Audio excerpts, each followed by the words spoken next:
Tout d'abord, je vais pré-régler l'assise. Je vais pouvoir serrer la largeur de la partie centrale. La largeur ici va correspondre à la largeur de l'écart entre les deux genoux du nourrisson. Je vais pouvoir venir créer mes bretelles et les clipser ici sur la ceinture. Pour cela, je vais la mettre au niveau de ma taille. Je vais pivoter contre mon corps, passer la boucle à l'intérieur de l'élastique. Je vais la pivoter de sorte qu'elle soit au niveau de ma taille. Ici, je vais donc former mes deux bretelles. Je vais donc relâcher ici les sangles qui vont venir pour un nourrisson s'attacher au niveau de la ceinture du porte-bébé. Ici, je vais aller derrière mon dos, aller chercher ma sangle mâle et je vais passer ici dans le passant. De l'autre côté, je valide que la longueur de mes deux bretelles est identique et que cette sangle thoracique, je vais devoir attacher dans mon dos, se retrouve égale à droite et à gauche. J'enfile le porte-bébé. Pour un nourrisson, je vais froncer cette sangle-là, réduire la hauteur de la partie centrale, mais aussi sa largeur.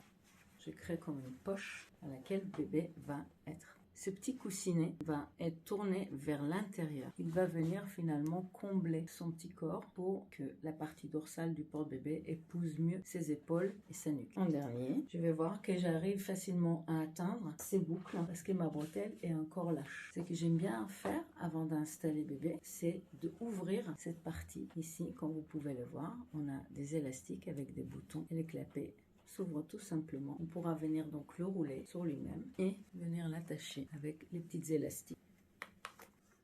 Je découvre la fenêtre d'aération, ce qui va permettre de ventiler le dos du bébé, mais aussi de voir mon installation et de pouvoir voir comment se trouve le bébé à l'intérieur du porte-bébé. Et filet qui pourra venir couvrir la tête du bébé ou le protéger davantage quand il s'endort. Allez, on prend un bébé et on l'installe. Ici, quand je vous ai parlé tout à l'heure de la largeur que j'ai réduite ici, c'est la largeur qui correspond à une largeur des genoux du bébé. Que ses mains soient près de sa bouche et qu'il soit à hauteur d'un bisou. Avec les filets, on arrive très bien à voir que cette position est maintenue une fois que le porte-bébé est installé. Donc, comme vous pouvez voir, j'utilise ma joue pour tenir le bébé. Je mets ma main au niveau de son dos et l'autre main, elle est déjà sous le porte-bébé.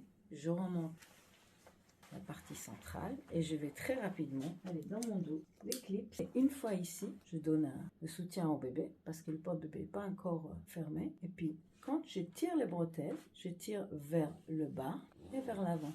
Et en faisant ça, ma sangle dorsale va pouvoir descendre au milieu de mes omoplates. C'est très agréable et très confortable. Je vais faire en sorte que le bébé soit vraiment assis au fond du porte-bébé. Si je sens que l'écart est trop important entre les deux genoux, je peux toujours tourner un peu ici et m'acclasser davantage pour réduire encore plus les assises. Vous voyez ces deux boutons là, je vais les utiliser, fermer. Je vais faire en sorte de libérer les voies respiratoires du bébé et de faire en sorte que cette partie haut épouse sa nuque. Je vais prendre le petit coussinet que je vais tourner à l'intérieur, serrer davantage le porte-bébé, remonter ici. Ceci dégage les voies respiratoires du bébé. Là, le bébé est vraiment posé sur la partie dure de mon décolleté, à hauteur d'un bisou, bien maintenu, bien positionné.